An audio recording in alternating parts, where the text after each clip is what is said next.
बहुत समय पहले की बात है। भारत के एक बड़े राज्य में एक साधारण किसान रहता था। उसका नाम हरिराम था। हरिराम मेहनती तो बहुत था, लेकिन उसकी ज़िंदगी हमेशा संघर्ष से भरी रही।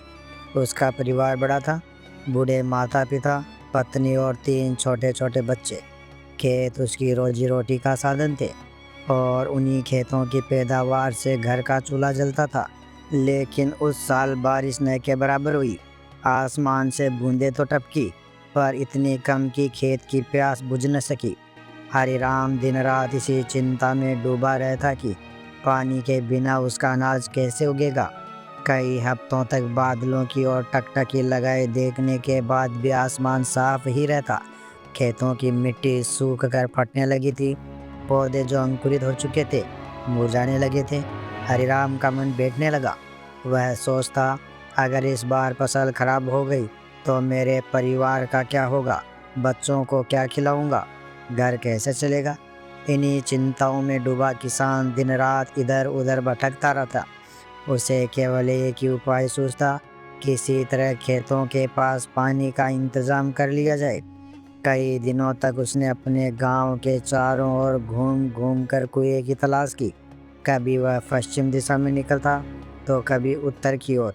सूरज की तपती धूप उसके शरीर को जला देती, पर उम्मीद का सहारा उसे कदम बढ़ाने पर मजबूर करता। गांव के बड़े बुजुर्गों से भी उसने पूछा, क्या यहाँ आसपास कोई पुराना कुआं है। लोग सिर हिलाकर कहते, बेटा, यहाँ तो पहले हुआ करता था, पर अब सूख चुका है। कुछ कहते, इस इलाके में पानी बहुत गहराई में है, कुआं खोदना आसान नहीं। हरिराम निराश होकर लौट आता, पर हिम्मत नहीं हारता। एक दिन जब वह अपने खेतों से थोड़ी दूरी पर झाड़ियों के बीच से गुजर रहा था, तो उसकी नज़र एक पुराने कुएं पर पड़ी। कुआं गहरा और मजबूत दिखाई दे रहा था। आसपास घास फूस जरूर उगाई थी, पर भीतर झांक कर देखने पर साफ पानी चमकता दिखाई दिया। हरिराम की आंखें खुशी से चमक उठी। वह दौड़कर कुएं के पास गया। कुएं में पत्थर डालकर आवाज़ सुनी और समझ गया कि कुआं पानी से भरा हुआ है। उसकी खुशी का ठिकाना न रहा। उसे लगा जैसे रेगिस्तान में किसी प्यासे को मीठा झरना मिल गया हो। उसने मन ही मन कहा, वाह भगवान, मेरी मेहनत सफल हो गई। अब मेरी फसलें हरी भरी होंगी, बच्चों के चेहरे पर मुस्कान लौट आएगी। वह उस दिन बड़े हल्के मन से घर लौटा। रास्ते भर वह सोचता रहा कि कल से वह अपने खेतों में पानी डालेगा और सब ठीक हो जाएगा। पत्नी ने जब उसे मुस्कुराते हुए देखा तो हैरानी से पूछा, क्या बात है, आज बहुत खुश लग रहे हो। हरिराम ने कहा, हाँ, आज मुझे खेतों के पास ही एक कुआं मिला है। कल से हम उसमें से पानी निकाल सकेंगे। बच्चों ने खुशी से तालियां बजाई। घर में जैसे नई उम्मीद जग गई। बूढ़े माता पिता भी ईश्वर का धन्यवाद करने लगे। उस रात घर में सबने चैन की सांस ली, पर हरिराम की आंखों में नींद नहीं थी। वह बेचैन होकर भविष्य के सपनों में डूबा रहा। अगले दिन सुबह सुबह हरिराम अपने बैल और गाड़ी लेकर कुएं पर पहुंचा। बाल्टी रस्सी में बांधी और पानी खींचने ही वाला था कि तभी पीछे से एक कठोर आवाज आई, अरे रुको, तुम इस कुएं से पानी नहीं निकाल सकते। हरिराम ने पलट कर देखा। सामने एक ठिगनासा आदमी खड़ा था। उसकी आंखों में चतुराई झलक रही थी। उसने कहा, यह कुआं मेरा है, तुम बिना इजाज़त यहाँ से पानी नहीं ले सकते। हरिराम चौंकते हुए बोला, भाई, मुझे तो लगा यह कुआं पुराना है और किसी का नहीं। वह आदमी बोला, नहीं, यह मेरे पुरखों का है। अगर तुम्हें पानी चाहिए तो इस कुएं को खरीदना पड़ेगा। हरिराम थोड़ी देर सोच में पड़ गया। उसके मन में आया, अगर मैं यह कुआं खरीद लूँ तो सदा के लिए पानी की चिंता दूर हो जाएगी। न मुझे भटकना पड़ेगा, न किसी पर निर्भर रहना पड़ेगा। उसने धीरे से पूछा, ठीक है, तो बताओ, इस कुएं की कीमत कितनी लोगे। आदमी ने चालाकी से मुस्कुराकर एक रकम बताई। रकम बड़ी थी, लेकिन हरिराम ने सोचा, यह मौका नहीं गंवाना चाहिए। उसने वादा किया, मैं कल तक तुम्हें पैसे दे दूंगा। आदमी बोला, ठीक है, कल रुपए ले आना, कुआं तुम्हारा हो जाएगा। हरिराम घर लौटा तो उसे बेचैनी सताने लगी। रकम उसके पास पूरी नहीं थी। उसने पत्नी से कहा, हमें हर हाल में पैसे जुटाने होंगे। पत्नी बोली, हम गहने बेच देंगे, कुछ उधार पड़ोसियों से ले लो, दोस्तों से मदद मांग लो। हरिराम दौड़ भाग करने लगा। उसने अपने मित्रों से कर्ज लिया, रिश्तेदारों से सहयोग मांगा और पत्नी के कुछ पुराने गहने गिरवी रख दिए। शाम तक किसी तरह पूरी रकम जुट गई। पैसों की थैली सामने रखकर वह देर तक सोचता रहा। उसका दिल कह रहा था कि कल से उसकी ज़िंदगी बदल जाएगी। खेत हरे भरे होंगे, घर में सुख शांति आएगी। लेकिन उत्साह इतना था कि वह रात भर सो नहीं सका। कभी वह थैली को देखता, कभी आसमान की ओर। मन में यही विचार घूमता, सुबह होते ही मैं कुआं खरीद लूँगा। सुबह होते ही वह थैली लेकर उस आदमी के घर पहुंचा। सम्मान से पैसे उसके हाथ पर रख दिए और बोला, अब यह कुआं मेरा हुआ। आदमी ने मुस्कुराकर सिर हिलाया और कहा, हाँ, अब यह कुआं तुम्हारा है। हरिराम खुशी खुशी कुएं पर पहुंचा, बाल्टी उठाई और पानी खींचने ही लगा कि तभी फिर वही आदमी आ पहुंचा और चिल्लाया, रुको, तुम पानी नहीं निकाल सकते। हरिराम ने पूछा, क्यों? अब तो कुआं मेरा है। आदमी चालाकी से बोला, हाँ, कुआं तुम्हारा है पर पानी नहीं। मैंने तुम्हें कुआं बेचा है, पानी नहीं। हरिराम के पैरों तले से ज़मीन खिसक गई। उसका दिल डूब गया। मेहनत से जुटाए सारे पैसे उसे याद आए। घर वालों की उम्मीदें सामने तैरने लगी। वह निराश होकर सोचने लगा कि अब क्या करें। हरिराम कुएं के किनारे बैठ गया। उसकी आंखों से आंसू छलक पड़े।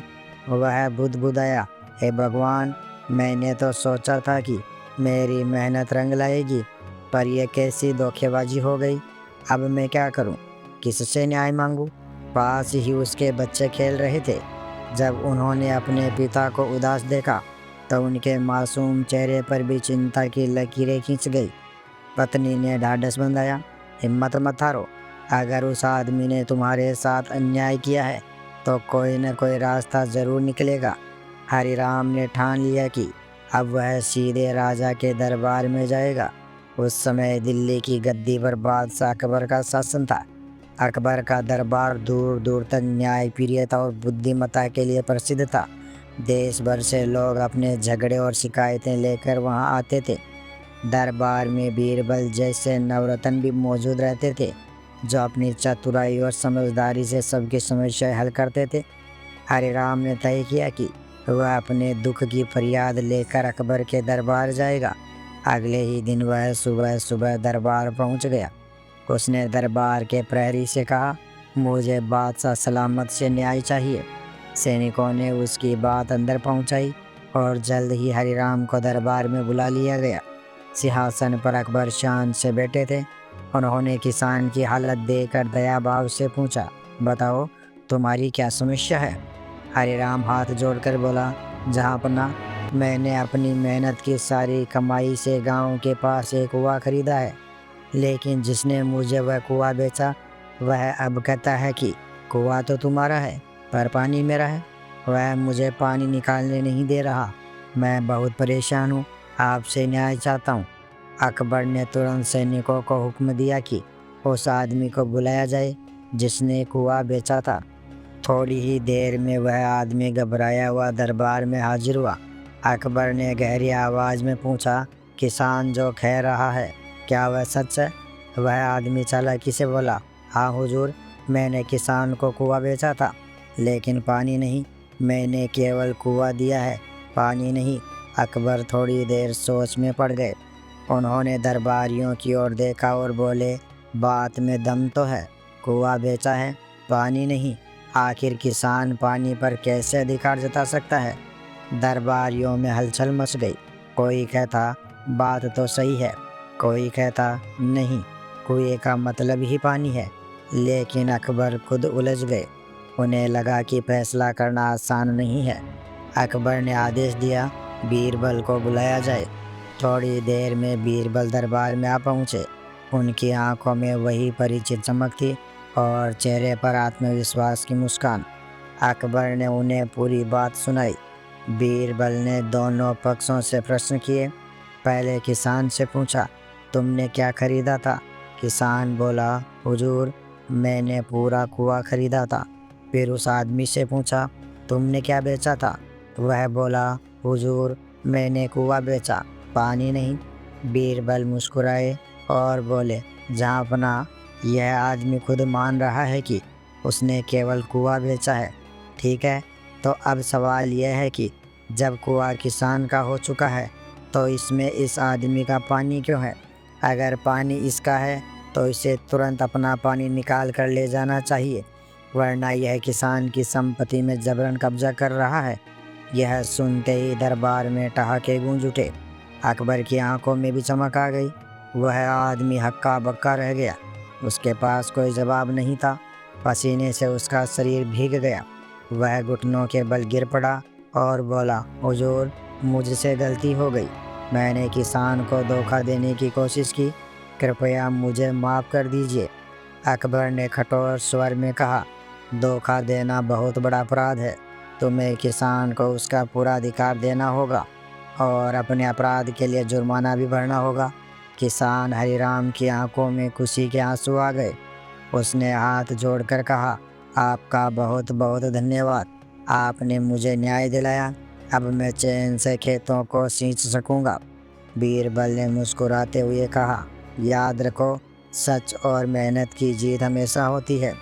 धोखेबाज चाहे कितना भी चतुर क्यों न बने, अंत में उसका पर्दाफाश हो ही जाता है। दरबार में मौजूद सब लोग बीरबल की बुद्धिमानी की तारीफ करने लगे। अकबर ने भी कहा, बीरबल, तुम्हारी समझदारी ने एक बार फिर हमें सिखाया है कि चालाकी कभी ज़्यादा दिन टिक नहीं सकती। उस दिन के बाद हरिराम सुख चैन से रहने लगा। उसके खेतों में हरियाली लौट आई। परिवार खुशहाल हो गया।